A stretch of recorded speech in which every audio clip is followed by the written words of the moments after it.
इतिहास की पुस्तक दूसरा भाग अध्याय 25। इतिहास की पुस्तक दूसरा भाग अध्याय 25। अमस्याह का राज्य।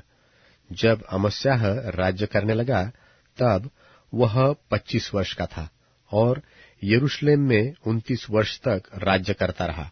और उसकी माता का नाम यहोअद्दान था, जो यरूशलेम की थी। उसने वह किया जो यहोवा की दृष्टि में ठीक है, परंतु खरे मन से न किया। जब राज्य उसके हाथ में स्थिर हो गया तब उसने अपने उन कर्मचारियों को मार डाला जिन्होंने उसके पिता राजा को मार डाला था, परंतु उसने उनके लड़के बालों को न मारा, क्योंकि उसने यहोवा की उस आज्ञा के अनुसार किया जो मूसा की व्यवस्था की पुस्तक में लिखी है कि पुत्र के कारण पिता न मार डाला जाए और न पिता के कारण पुत्र मार डाला जाए। जिसने पाप किया वह उस पाप के कारण मार डाला जाए। और अमस्याह ने यहूदा को वरन सारे यहूदियों को और बिन्यामीनियों को इकट्ठा करके उनको पितरों के घराने के अनुसार सहस्त्रपतियों और शतपतियों के अधिकार में ठहराया। और उनमें से जितनों की अवस्था 20 वर्ष की अथवा उससे अधिक थी, उनकी गिनती करके 3 लाख भाला चलाने वाले और ढाल उठाने वाले बड़े बड़े योद्धा पाए। फिर उसने 1 लाख इस्राएली शूरवीरों को भी 100 किक्कार चांदी देकर बुलवा रखा। परंतु परमेश्वर के एक जन ने उसके पास आकर कहा, हे राजा, इस्राएल की सेना तेरे साथ जाने न पाए, क्योंकि यहोवा इस्राएल अर्थात एप्रैम की कुल संतान के संग नहीं रहता। यदि तू जाकर पुरुषार्थ करे और युद्ध के लिए हियाव बांधे, तो भी परमेश्वर तुझे शत्रुओं के सामने गिराएगा, क्योंकि सहायता करने और गिरा देने दोनों में परमेश्वर सामर्थी है। अमस्याह ने परमेश्वर के भक्त से पूछा, फिर जो 100 किक्कार चांदी मैं इस्राएली दल को दे चुका हूं, उसके विषय क्या करूं? परमेश्वर के भक्त ने उत्तर दिया, यहोवा तुझे इससे भी बहुत अधिक दे सकता है। तब अमस्याह ने उन्हें अर्थात उस दल को जो एप्रैम की ओर से उसके पास आया था, अलग कर दिया कि वे अपने स्थान को लौट जाए। तब उनका क्रोध यहूदियों पर बहुत भड़क उठा और वे अत्यंत क्रोधित होकर अपने स्थान को लौट गए। परंतु अमस्याह हियाव बांधकर अपने लोगों को ले चला और लोन की तराई में जाकर 10,000 सेईरियों को मार डाला। और यहूदियों ने 10,000 को बंधुआ करके चट्टान की चोटी पर ले गए और चट्टान की चोटी पर से गिरा दिया, सो वे सब चूर चूर हो गए। परंतु उस दल के पुरुष जिसे अमस्याह ने लौटा दिया कि वे उसके साथ युद्ध करने को न जाए, शोम्रोन में बेथोरोन तक यहूदा के सब नगरों पर टूट पड़े और उनके 3,000 निवासी मार डाले और बहुत लूट ले ली। जब अमस्याह एदोनियों का संहार करके लौट आया, तब उसने सेईरियों के देवताओं को ले आकर अपने देवता करके खड़ा किया और उन्हीं के सामने दंडवत करने और उन्हीं के लिए धूप जलाने लगा।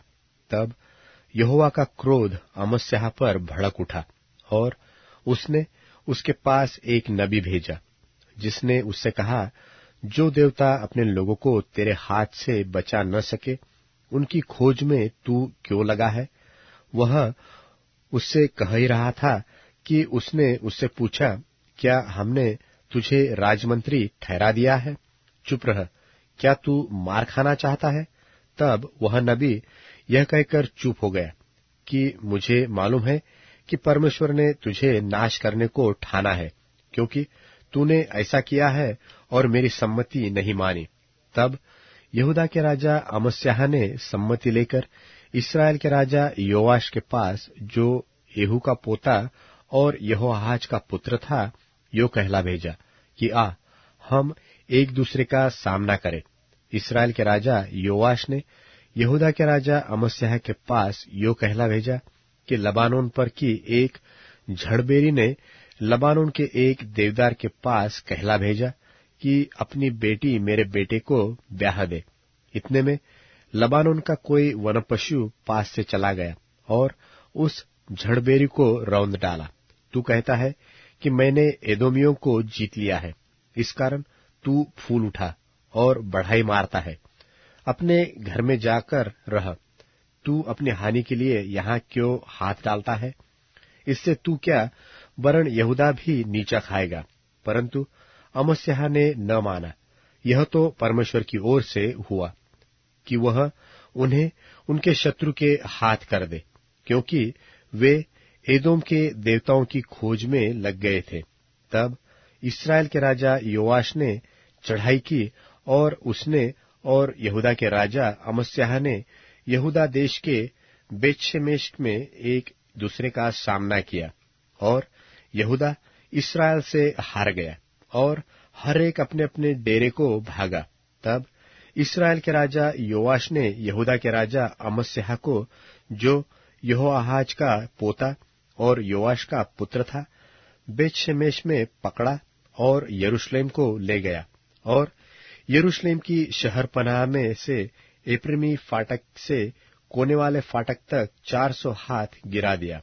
और जितना सोना चांदी और जितने पात्र परमेश्वर के भवन में ओबेदेदोम के पास मिले और राजभवन में जितना खजाना था, उस सबको और बंधक लोगों को भी लेकर वह शोम्रोन को लौट गया।